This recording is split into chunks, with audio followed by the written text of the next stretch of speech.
Hey everyone. So today I'm going to bring you along with me on one of my recent birding adventures at Tommy Thompson Park in Toronto. It was a super cold day, minus 30, really windy, but nice and sunny. So yeah, just had to bundle up.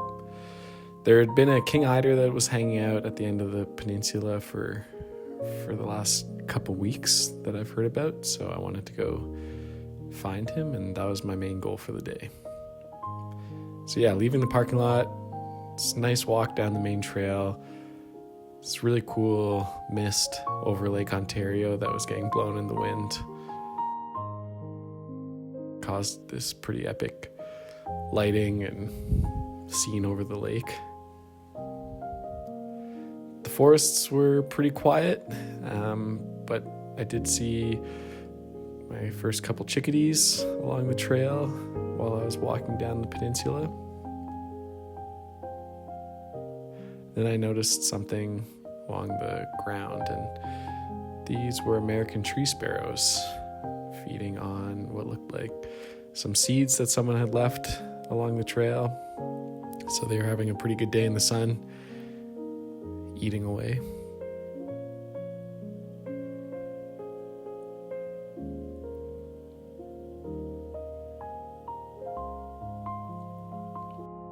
Then I noticed something that looked a little bit different, and this was the first redpoll of the day that I saw. So I was really excited for this because I've only seen and photographed redpolls once before, only a few months ago on a trip to Europe. So this was actually my first time seeing them in Canada, which was really exciting.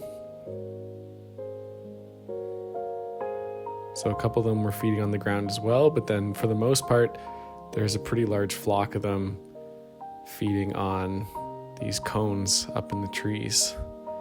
And they were really moving pretty fast, so it was hard to get some good footage, but it was a fun challenge, and I spent quite a bit of time just hanging out watching these little birds. It's amazing to me how they can stay so warm in such cold temperatures all winter long here.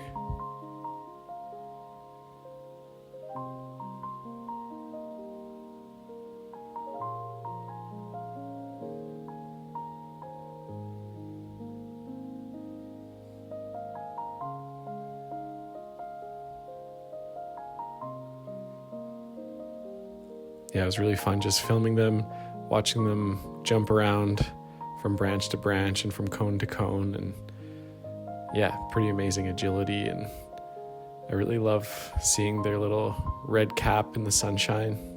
It was really cool.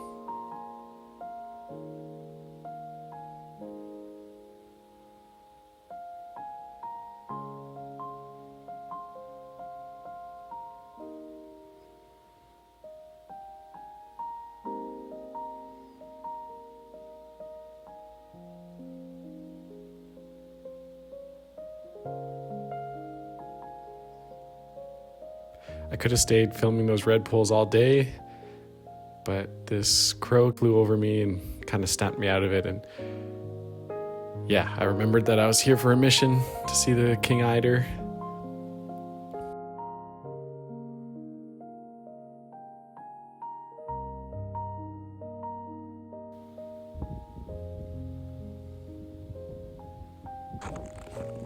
So just walking out to the lighthouse here at Tommy Thompson. It's a bit of a ways in the winter time because you can only walk out here. There's a nice trail. I just spoke with a man who told me that he saw the eider out here today, so feeling pretty hopeful and excited about that. Eventually I got down to the south point of Tommy Thompson and veered off on one of the side trails just before the lighthouse down to this one smaller peninsula.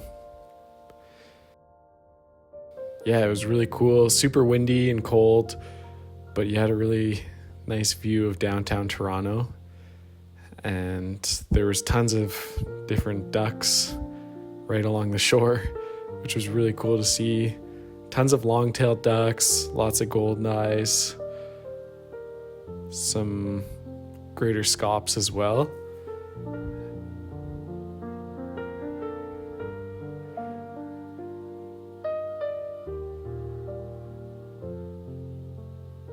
Then one of the first species that stood out to me was the surf scoters and white-winged scoters. These were two species that I've actually never seen before, so that was really exciting.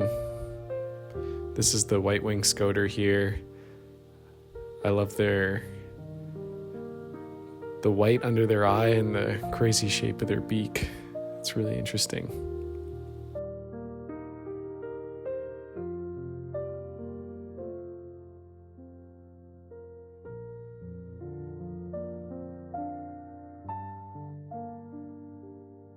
But yeah, this guy was just hanging out right by the edge of the ice.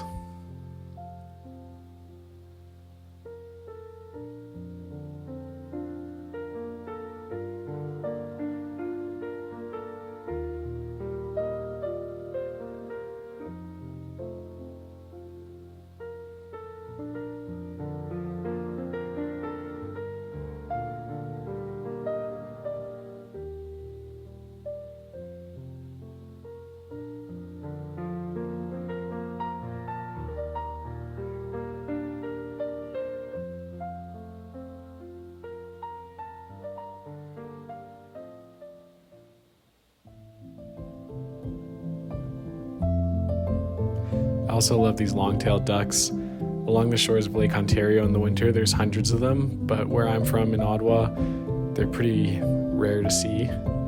I saw my first one on the Ottawa River with my dad just last year, and I think it's one of my favorite ducks of all time. I just love their different feather patterns and their long tail, and they just look really, really cute. They're also one of the first ducks that I realized were diving ducks. I didn't even know that diving ducks were a thing up until about a year ago.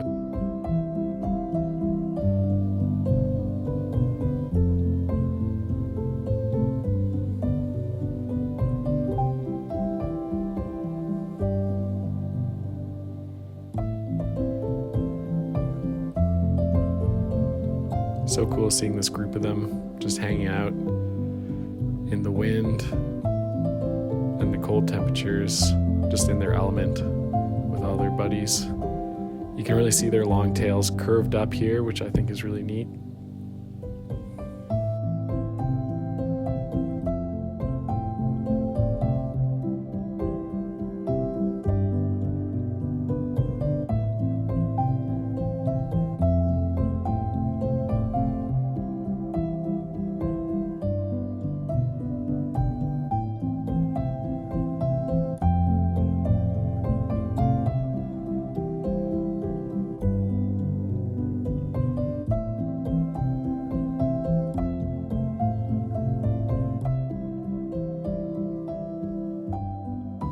Then after looking around for quite a while amongst all the long-tailed ducks, I spotted the king eider. This was such a cool moment. He really did blend in pretty well with a lot of the other longtails, but once I found him, you could really see that he's a little bit bigger than the rest of the long-tailed ducks. And yeah, just has such a cool beak. Such a beautiful bird.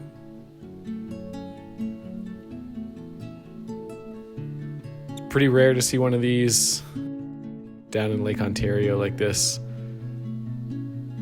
They usually live along the oceans and farther up into the Arctic, so this was a really special moment. Here you can see how it's a bit bigger than these long-tailed ducks,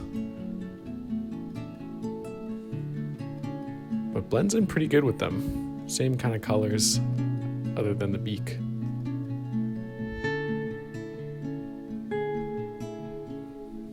I just found the king eider, and I'm really stoked. This was really such a cool moment. Just across the bay from Canada's biggest city, and I'm sitting on this peninsula in the snow all by myself, watching this super rare duck.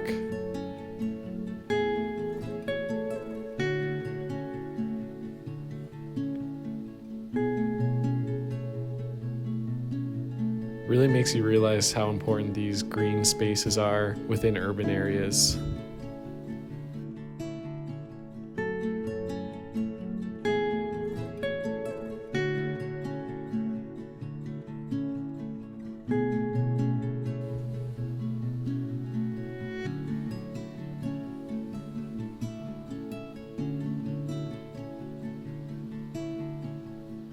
I love how he's just kind of looking towards me here. Looks so nice in the sunlight.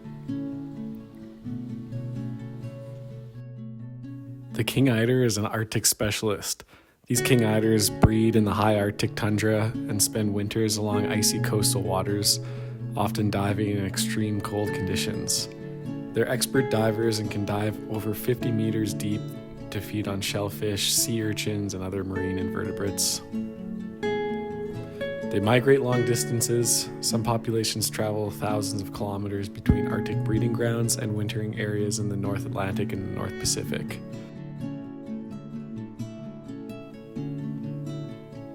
Every few winters, this Arctic breeding bird makes rare guest appearances on Lake Ontario. Usually there will be just one or two birds who wander far from their coastal routes, drawing excited birdwatchers like myself to the shoreline of the lake.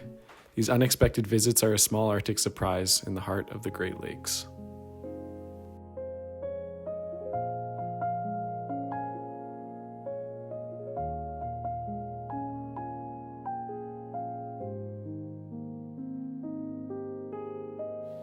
While filming the king eider, I also got this clip of the scoter coming up from underwater, eating something that it caught from the bottom.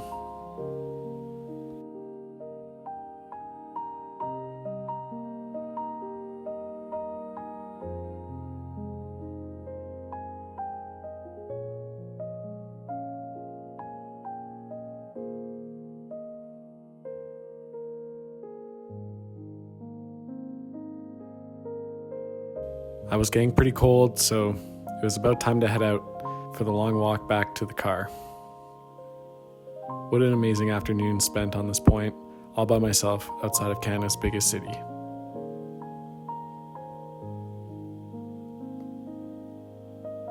The walk back was pretty quiet. I saw some more redpolls, but not much else. As I got closer to the parking lot, I came across all these trumpeter swans.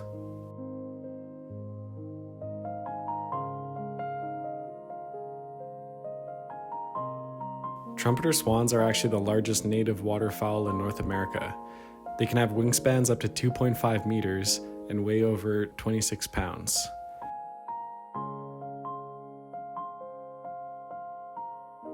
Young trumpeter swans, also called cygnets, are grayish-brown rather than white. Sometimes these young swans even ride on their parents' back for warmth and protection.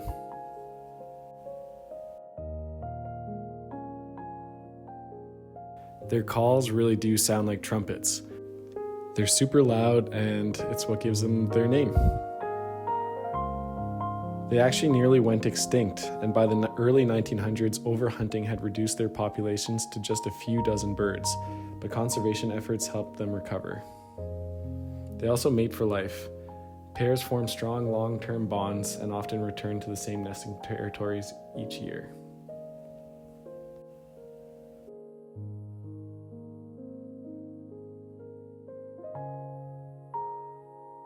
I always keep track of all my bird sightings on iNaturalist, which is a citizen science platform that anyone can use and upload any species of any kind. People will then verify your observations and they can be used in scientific research.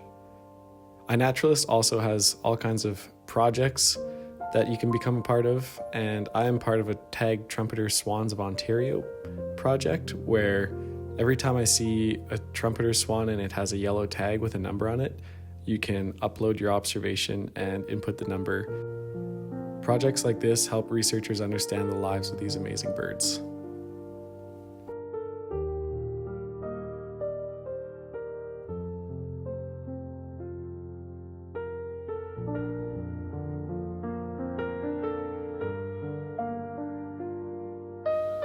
By this point, the wind was starting to die down and the day was coming to an end. It had been a super successful birding trip. and I managed to get this slow motion video of these two American black ducks coming in for a landing just before I got back to the parking lot.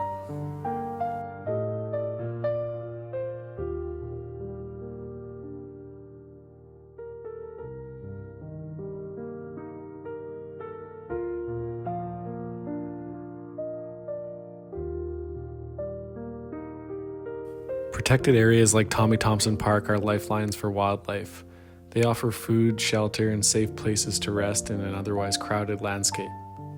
These natural pockets don't just support animals, but they keep ecosystems healthy and remind us that cities and nature really can thrive together.